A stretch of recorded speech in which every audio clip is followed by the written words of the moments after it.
Here's a little experiment for you. Right now, as you're listening to this, I want you to think about yawning. Picture someone stretching their jaws wide open, taking that deep breath in, followed by a slow exhale. Maybe visualize yourself doing it, that satisfying stretch of your jaw muscles, the way your eyes might water slightly, that almost involuntary sound. Did you just yawn? Or at least feel the urge to? Well, if you did, congratulations. You just experienced one of the most mysterious and universally shared human behaviors. You literally caught a yawn from my words alone, without even seeing anyone do it. Your brain basically decided, hey, someone's talking about yawning, I guess I should yawn too. But here's what's really wild. Scientists still can't fully explain why this happens. We know that yawning is contagious. It's one of the most reliably contagious behaviors in the animal kingdom. Yet, unlike catching a cold or the flu, you're not just picking up germs.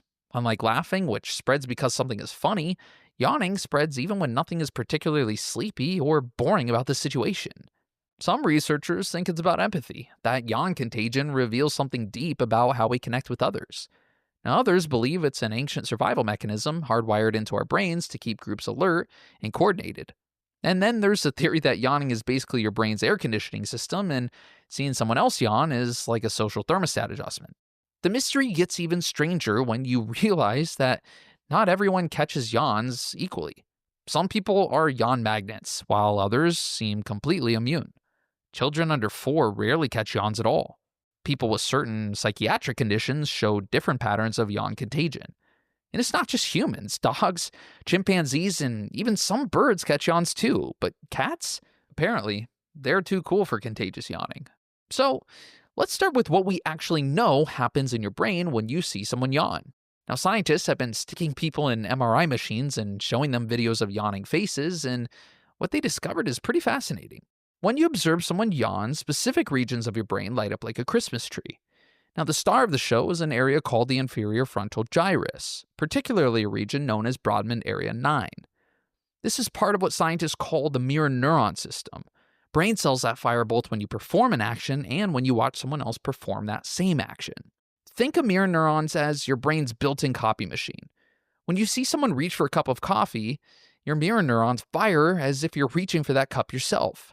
When you watch someone get hurt, your mirror neurons activate the same pain circuits in your brain. And when you see someone yawn, these same mirroring mechanisms kick in, essentially preparing your brain and body to yawn too. But here's where it gets interesting. Not all contagious behaviors work the same way.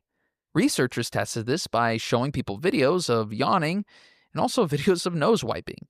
And guess what? Well, nose wiping isn't really contagious, even though it's a simple action that involves facial muscles. This suggests that yawn contagion isn't just about mindlessly copying any behavior you see. There's something special about yawns that trigger this response. The timing is crucial too.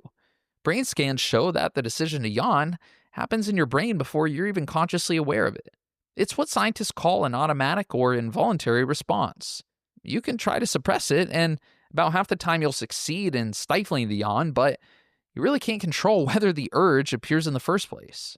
Now, this is where the empathy connection gets really intriguing. Multiple studies have found that people who score higher on empathy tests are more likely to catch yawns from others. It's as if your ability to understand and connect with other people's emotions also makes you more susceptible to their yawns. Now, the evidence for this is pretty compelling. People with autism spectrum disorders who often have differences in social communication show reduced rates of contagious yawning. The same is true for people with schizophrenia and those who score high on psychopathic traits, conditions associated with difficulties in empathy and social bonding. When researchers tested this, they found that individuals with higher psychopathy scores were significantly less likely to yawn in response to videos of other people yawning. But here's the twist. When researchers made sure that people with autism were actually paying attention to the yawning stimuli by specifically instructing them to look at the person's eyes, their yawn contagion rates returned to normal levels.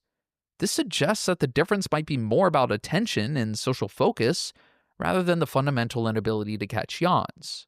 The social aspect gets even more interesting when we look at who you're most likely to catch yawns from. Studies consistently show that you're more likely to yawn when you see family members or close friends yawn compared to strangers. It's what researchers call the familiarity bias. The closer your relationship with someone, the more contagious their yawns become. This pattern holds across cultures and even across species. Chimpanzees are more likely to catch yawns from other chimpanzees they know well.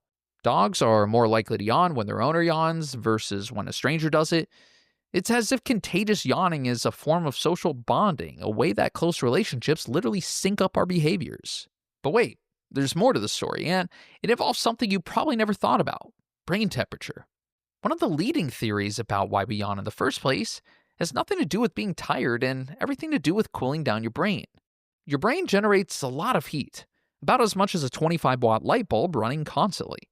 Now, most of the time, your circulatory system does a great job of keeping things cool, but sometimes your brain temperature starts to rise. This can happen when you're tired, stressed, or even just when the room temperature gets too warm. That's where the yawning comes in. When you yawn, several things happen that could cool your brain down. The powerful stretching of your jaw muscles increases blood flow to your head and face, helping to pump warm blood away from your brain and bring cooler blood from your lungs and extremities. And the deep inhalation brings cool air into your sinuses, which are right next to your brain. Some people even tear up when they yawn, and those tears evaporate, providing additional cooling. The evidence for this brain cooling theory is surprisingly strong. Researchers have found that people yawn more frequently in winter than in summer, which is the opposite of what you'd expect if yawning was just about being tired. But it makes perfect sense if yawning is about temperature regulation.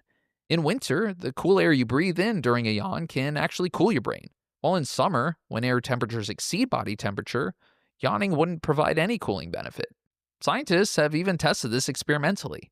They had people watch yawn-inducing videos while holding either warm packs or ice packs against their foreheads. The people with warm packs yawned more in response to the videos, while those with the ice packs yawned less. So, how does brain cooling connect to contagious yawning? Well, this is where the story gets really clever from an evolutionary perspective. If yawning helps cool your brain and maintain alertness, then contagious yawning could be a group survival mechanism. Think about it this way. If one person in your group starts yawning because their brain is overheating and they're becoming less alert, that makes the entire group more vulnerable to predators or other dangers. But if their yawn triggers everyone else to yawn too, the whole group gets a brain temperature reset and maintains collective alertness. Recent research has actually tested this idea experimentally as well. Scientists showed people videos of others yawning, then had them complete visual search tasks looking for snakes hidden among pictures of frogs. Remarkably, people who had just watched the yawning videos were faster at detecting the snakes and better at avoiding distracting stimuli. Seeing others yawn actually enhanced their vigilance and threat detection.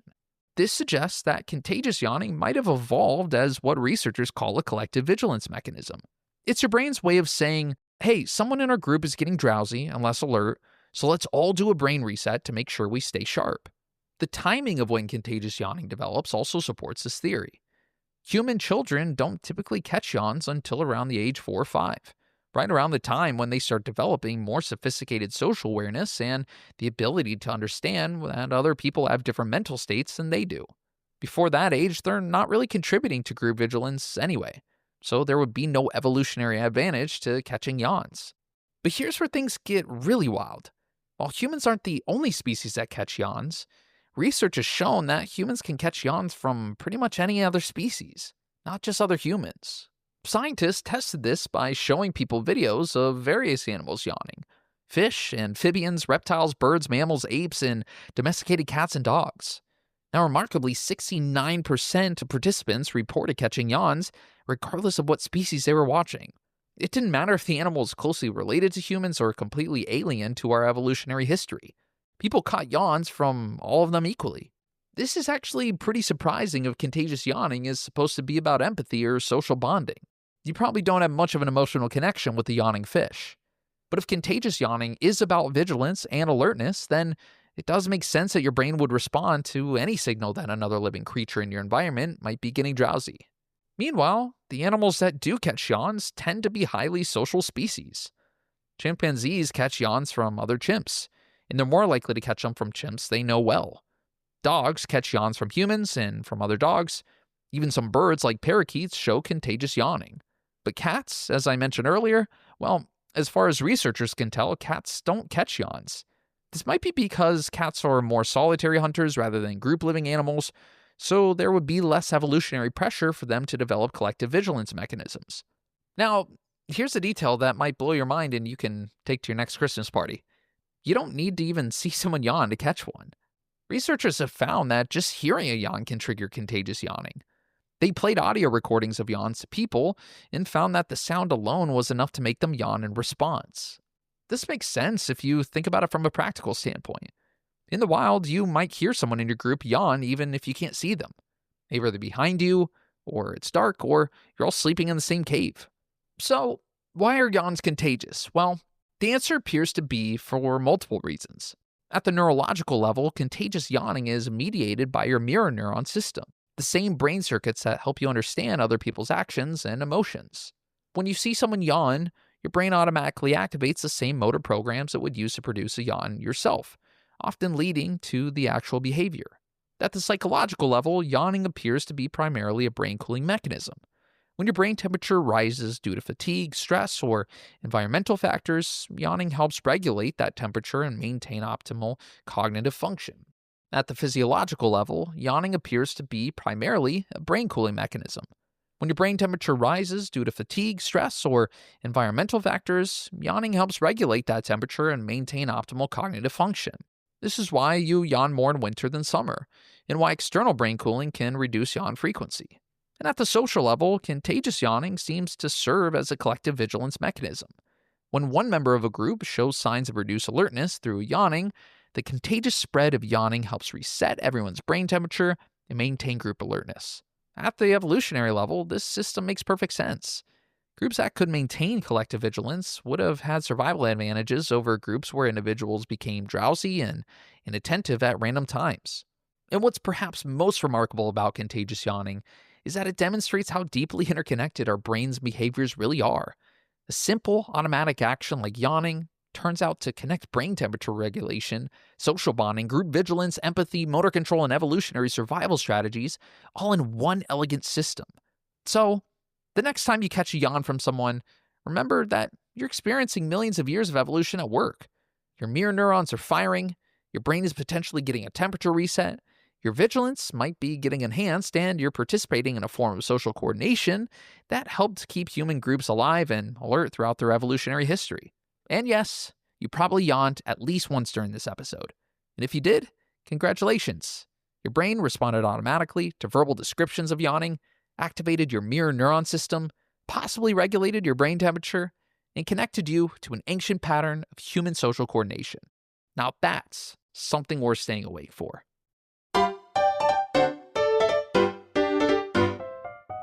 Thank you so much for listening to Fool's FAQ. Feel free to leave a 5-star rating wherever you get your podcasts, as it also helps new listeners discover the show. For more fascinating answers to your burning questions, subscribe wherever you get your podcasts, and always stay curious.